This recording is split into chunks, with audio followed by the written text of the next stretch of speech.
Assalamualaikum. I'm not a speaker. I'm going to be the first to tell you that. I'm extremely nervous, but inshallah I'll be okay. Well, I come from Michigan. I'm 31 years old. I'm married. But I come from a Christian family, but like most of us, converts. My father's side is Catholic, and my mother's side is very conservative Christian Baptist. So me converting was a very big deal for my entire family. However, my mother did come from a very large family, and she was the one child out of the 6 children that maybe rebelled and didn't embrace Christianity. And so my mother did raise me quite differently. She raised me to be very open-minded, very liberal politically and religiously, I guess you could say. But I embraced all of her values and morals of thinking, but I never really embraced the way she thought about religion. From a very young age, I actually was very attached to Christianity on my own. Nobody pushed me because my grandparents weren't really around pushing me into Christianity. I just willingly entered into that religion. So I started going to Young Life and Christian camps and really trying to get involved in the religion as much as I could. And I believe I was about 15 years old. I went to Minnesota, went to Young Life camp. I'm not sure if any of you are aware of it, but it's a Christian camp. It's amazing, great time. But they have you stand up and in front of about a crowd about this size, and then they have you claim Jesus as your Lord and Savior. And that's exactly what I did. I did it, but I did it kind of blindly. I was 15 years old. You're not really researching as much as you should be. You're kind of just following what people are telling you to believe. You don't really question. And so I went ahead and did that, went about my life, and always had in my mind just kind of what my mother would always be putting in my mind, you know, how can all the children who haven't heard of the gospel, aren't they going to hell? Is that what they teach you? And so I would be battling this, like, argument within myself and be like, no, I believe in Jesus. But yet my own mom is telling me that, you know, how can anybody just tell a random person that they're going to hell? And so I never really faced that question. Well, then going into college, I went through my freshman year and then my sophomore year. I was always somebody that wanted to like travel and explore the world.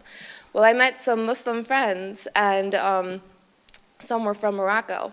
A friend of mine had was the son or the grandson of the American Language Center director in Tangier, Morocco, and they were like, "There's this opportunity. Do you want to go teach English?" I was like, "Yes, definitely." Well, I went there. And alhamdulillah, like I was able to live with a Moroccan family. So I did that, and I was like, hey, I want to dress like you're dressing. Can I, you know, wear a scarf? So she'd give me a scarf. I wore a scarf. And then I was like, what do you call that? And there'd be an abaya, so that I wore an abaya. So for 3 months, I would wake up, pray Fajr. I had no idea what I was doing.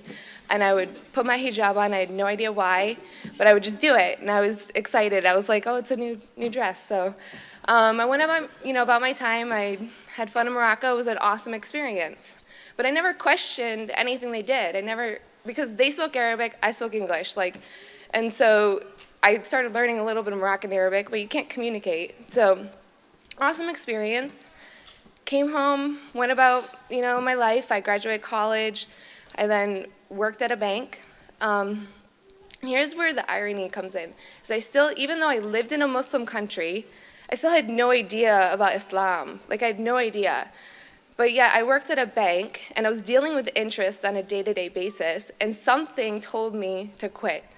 Something within me was like, this is not right. I'm not supposed to be doing this. Obviously now I know what it was, but at the time I could not explain it. And I just knew I was not doing what I was supposed to be doing. I was on the wrong path. So I've always wanted to be a photographer. I needed to be in a creative field. So I quit everything, dropped everything, and I moved to Florida and went to photography school. At the same time, I decided to join Project Downtown and Nasir. I met Nasir over there from Orlando. He's now a convert, mashallah. So I met tons of Muslim friends, one of them being Nadine. She runs Naduna, and actually Zainab is the vice president of Naduna, so mashallah. Nadine's an awesome friend, and I approached her at the same time I started photography school. At that time, they asked me to do an assignment, and I would be able to do a documentary on my choice. I decided to do it on hijab, because I'm like, I lived in Morocco, I wore this for 3 months, but yeah, I still have no clue why they wear it. And so I asked Nadine, I was like, can I please interview you? And she's like, absolutely. So we went ahead, I did an interview. I asked her these questions that I was like, just generic questions that I get all the time. You know, like, why do you wear it? Do people judge you? Is it hot? You know, like, whatever. And like, I got that question in Georgia a couple weeks ago. So like, obviously like ignorant questions, you know, because I had no idea what I was talking about. And so when she started speaking to me, she opened up my eyes and she was like, you're Christian, right? I'm like, yeah. She's like, well, you know, it's in the Bible that it says, it's in Corinthians chapter 11, verse 6, that you are supposed to wear the hijab. I was like, really? So then she just kept opening up my eyes, and this is, you know, the thing is about Islam, the reason why the beauty of it and why I love it so much is it's such a feminist religion. And I grew up as like the biggest feminist, and I was like, you know, always like fighting like for women's rights and everything. But like what you end up learning is like that's what Islam did. Islam gave rights to women, and so that's what I loved about it. And so I started listening to her, and you get this other point of view that you never thought of. You think that, you know, Muslim women, that they don't really have a career, and maybe they're there for their husbands, and all these stereotypes that are out there, they really are there. And she opened up my eyes and she's like, just look around and look at the magazine aisle. Nothing is sold without a woman's body being put next to it. And I remember her saying, she's like, you can't even sell a bag of chips without having a naked woman next to it. And I'm like, yeah, like that's not feminism. That's oppression. Like, I've been living in an oppressed society, and yet I don't even know it. Like, why do we have to feel so self-conscious about our bodies all the time? And so I really started thinking about it. I went home, I looked up the verse in the Bible. I was like, wow, this is really there.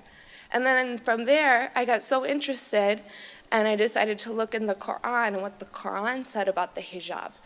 And then surprisingly, when I read the Bible's verse about hijab, it was actually very demeaning for women. I don't know if many of you have read it, but it actually says that if you don't wear the hijab, you're supposed to shave your head in shame. And that seemed to me a very demeaning way. But yet the Quran talks how beautiful the woman is, that I should be covered. And so that's what I started, just looking at things differently.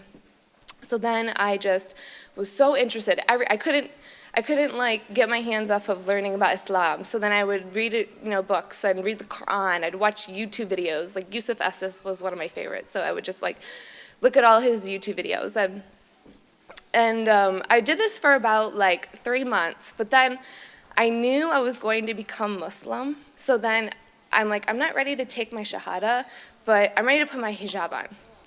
So I actually put the hijab on before I took my shahada. And I didn't put it on full time. Traveled to New York, and I decided to put it on just because I felt comfortable. I felt like I would blend in, like I wouldn't stand out. But then I remember flying back, and I remember going to class. And I remember just being so nervous. And alhamdulillah, like I got through it, and everybody, you have to answer to everybody, why are you wearing that? Because you come in and you're not wearing it. And I know it's minuscule now, but alhamdulillah, I'm so proud to wear my hijab now, but at the time it's so hard. You know, you have to explain to everybody.